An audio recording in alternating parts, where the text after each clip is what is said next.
Bonjour et bienvenue à la chaîne YouTube Enseignons le droit de l'homme, la chaîne YouTube de l'organisation non gouvernementale Agence de diffusion du droit international humanitaire en Afrique centrale, en sigle ADIAC. Aujourd'hui, nous parlons de la liberté d'opinion et d'expression.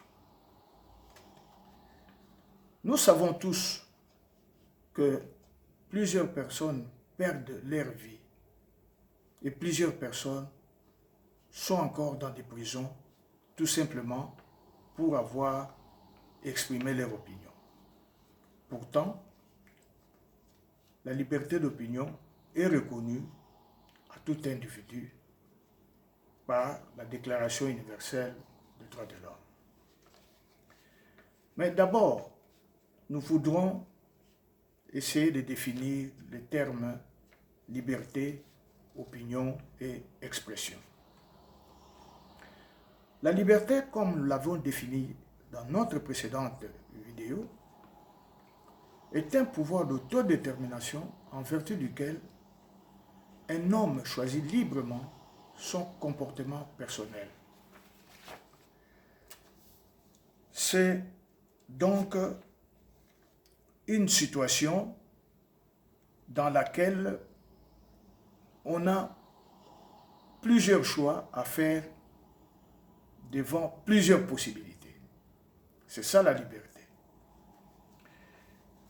Quant à l'opinion, c'est un jugement, un avis, un sentiment qu'un homme ou un groupe peut émettre sur un sujet quelconque. L'expression, c'est l'action d'exprimer quelque chose, de la communiquer à autrui par la parole, le geste ou la physionomie. C'est aussi l'action de communiquer, de traduire quelque chose sans que la notion de communication soit essentielle. Exemple d'expression d'un mouvement dans une sculpture. Vous voyez bien, il y a des monuments, il y a des statues, il y a des bustes qui expriment l'opinion de leurs auteurs. Selon l'article 19 de la Déclaration universelle des droits de l'homme du 10 décembre 1948, il est proclamé ce qui suit. Tout individu a droit à la liberté d'opinion et d'expression, ce qui implique le droit de ne pas être inquiété pour ses opinions et celui de chercher, de recevoir et de répandre sans considération des frontières des informations et les idées par quelque moyen d'expression que ce soit. Donc, cet article reconnaît à tout individu le droit d'avoir une opinion et de l'exprimer, de le répandre sans tenir compte des frontières, par le moyen de son choix.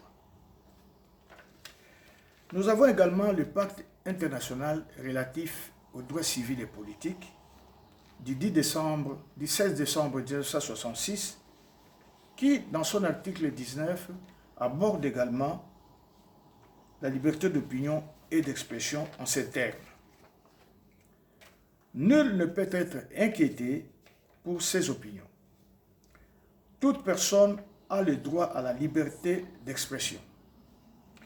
Cette liberté comprend la liberté de rechercher, de recevoir et de répandre des informations et des idées de toute espèce sans considération de frontières, sous une forme orale, écrite, imprimée ou artistique, ou par tout autre moyen de son choix.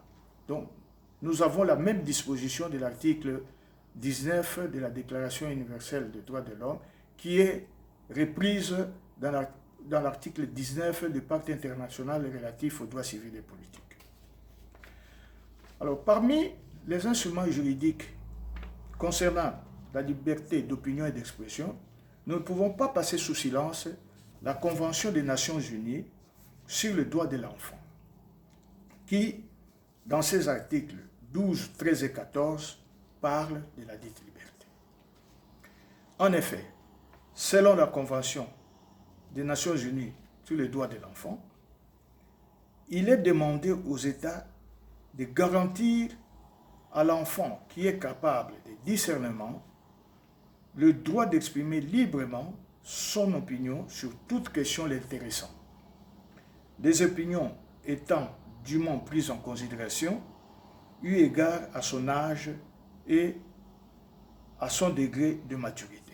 Ça, c'est l'article 12 de cette convention. Donc, l'article 12 s'inspire également de deux autres textes juridiques que nous avons énumérés ci haut. Dans son article 13 de la même convention, on reconnaît à l'enfant la liberté d'expression qui comprend celle de rechercher, de recevoir et de répandre des informations et des idées de toute espèce, sans considération de frontières, sous une forme orale, écrite ou artistique, ou par tout autre moyen de son choix. Nous pensons que c'est clair, cette disposition ici. Et l'article 14 de la même convention, qui dit « Cette liberté ne peut faire l'objet que des restrictions prévues par la loi et qui sont nécessaires. » Donc, on reconnaît quand même à l'enfant, il a la liberté d'opinion et d'expression. Pourtant, d'autres libertés ne lui sont pas reconnues. Donc, ce qui veut dire que cette liberté est très importante. Mais pour limiter cette liberté de l'enfant, pour l'opinion d'expression, il faut qu'il y ait des textes de loi qui le limitent. Et il faut qu'il y ait aussi une nécessité pour limiter cette liberté d'opinion et d'expression chez l'enfant. Voilà les trois textes juridiques internationaux qui nous parlent de la liberté d'opinion et d'expression. La liberté d'opinion désigne la liberté fondamentale que possède chaque individu de penser comme il le souhaite ou d'avoir ses propres opinions contraires à celles d'autrui. Dans son exposé devant l'Association des écrivains suisses en date de 12 mai 1973 à Neuchâtel, le professeur Jean-François souligne que la liberté d'opinion est la liberté de se faire une opinion sur n'importe quel objet, de la diffuser et de recevoir celle d'autrui. Le professeur poursuit. Il dit, dans son sens strict, la liberté d'opinion est un aspect de la liberté d'expression qui se rapporte au fort intérieur de l'individu, qui lui permet de préserver une autonomie de pensée. Cela implique en particulier que les autorités publiques ne soient pas autorisées de forcer le secret que veut garder une personne sur un tel ou tel autre sujet. Voilà ce que dit le professeur sur la liberté d'opinion et d'expression. Nous pensons que la liberté d'opinion est nécessaire pour un individu. En effet, plusieurs personnes éprouvent comme le besoin physique d'avoir leur propre jugement, de les communiquer, de les corriger en tenant compte de la vie d'autrui.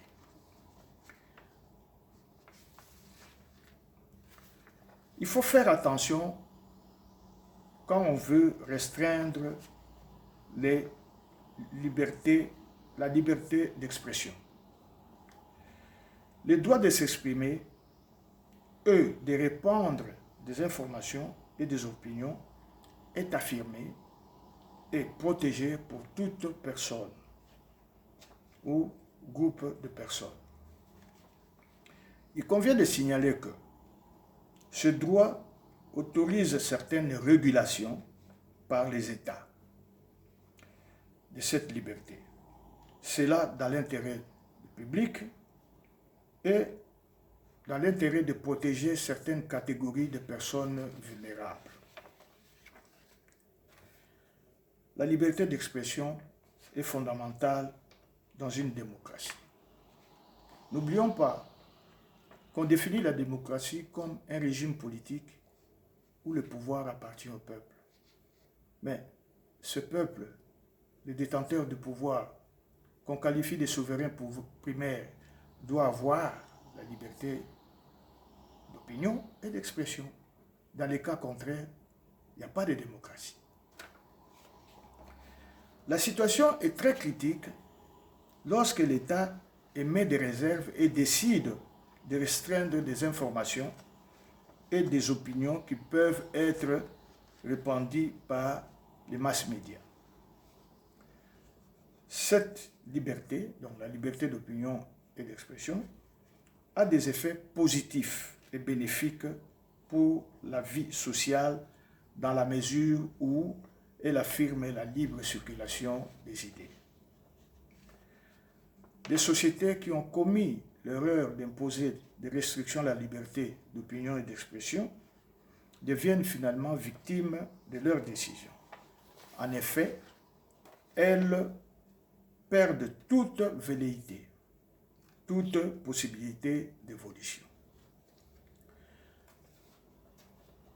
La définition de ce qui est permis et non permis revient bien sûr à la loi de chaque État, mais il y a des contraintes du droit international et l'impératif constitutionnel de la liberté de s'exprimer.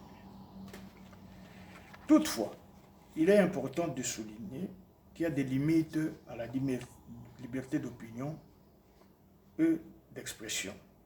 À titre d'exemple, l'appel à la violence et le discours de la haine constituent une limite non négociable de la liberté d'expression.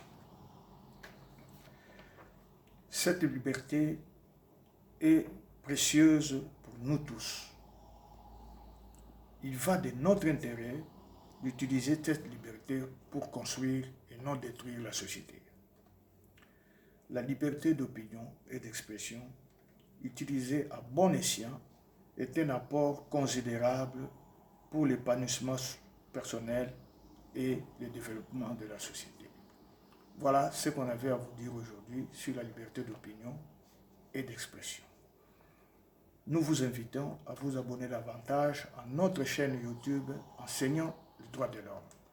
Cela vous permettra de connaître les droits de l'homme, les droits humanitaires et la culture de la paix qui est la mission de notre organisation non gouvernementale, Agence de diffusion du droit international humanitaire en Afrique centrale, en sigle ADIAC. Alors abonnez-vous et vos commentaires sont toujours les bienvenus. S'il arrive que cette vidéo vous intéresse, vous plaît, ne manquez pas de mettre j'aime. Merci beaucoup et à la prochaine.